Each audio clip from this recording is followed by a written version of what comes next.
Wrap your hands around a steaming cup of coffee or tea, and something peculiar happens to your psychology.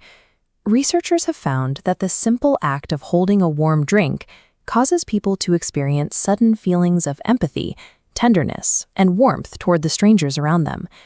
Now, think about the day after a grueling session at the gym. Your muscles are screaming. Every movement aches. Yet for many people, that intense physical soreness registers in the mind as a highly positive, deeply satisfying feeling. We tend to navigate life assuming our physical senses are perfectly objective. We think of our nervous system as a live, unfiltered data feed that simply reports exactly what is happening in the physical world straight to our minds. But the brain does not passively receive data. It actively intercepts every physical input, analyzes the surrounding environment, and edits the feed. It acts as a contextual decoder, taking raw physical signals and rewriting how we experience them. The sensation you actually feel at the end of that process is a carefully engineered illusion.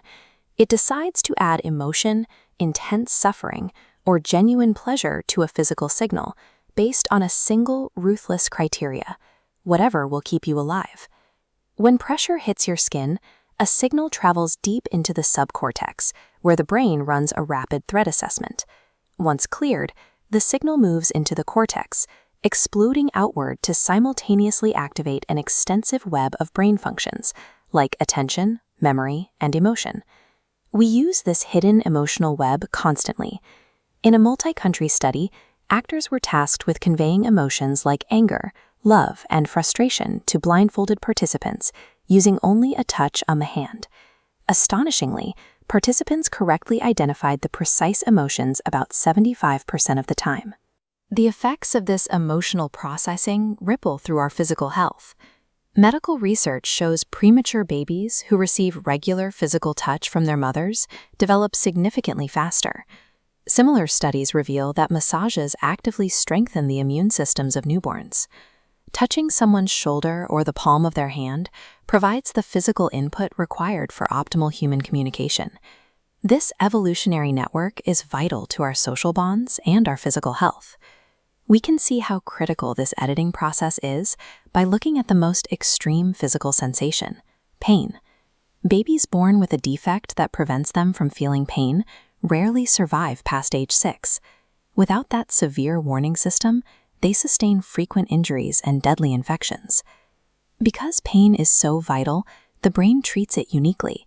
The experience of pain is split into two entirely distinct steps: locating the damage and creating the emotional feeling of suffering. In stage 1, the brain objectively processes the raw signal, pinpointing its exact location.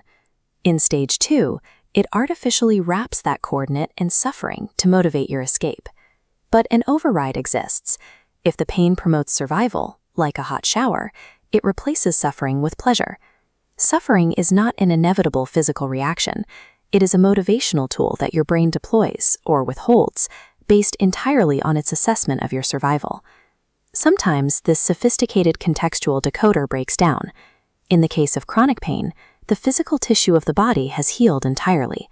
Even though the physical source of the damage is completely gone, the intense feeling of suffering persists relentlessly for months. This closed-loop diagram illustrates the biological glitch. The pain network gets stuck, continuously firing obsolete threat warnings. Because it connects to other regions, these defunct messages spread. In response, the brain slows down cognitive and motor functions, undoing irrelevant connections. Without a valid physical cause to warrant it, the brain's survival alarm turns into a destructive neurological trap. However, the brain's logic has a vulnerability. Because it creates pain as a response to a perceived threat, eradicating that feeling of threat can interrupt the entire pain process. If the brain no longer believes you are in danger, it no longer needs the alarm. To achieve this, neuroscientists suggest shifting the mental spotlight away from anxiety and toward moments of high achievement or beauty. By remaining mentally immersed in the memory of a satisfying project or a mastered skill, you use imagination to reduce the threat signal's intensity. As you repeatedly reinforce these states of safety and survival, the brain begins to reevaluate the utility of its pain messages.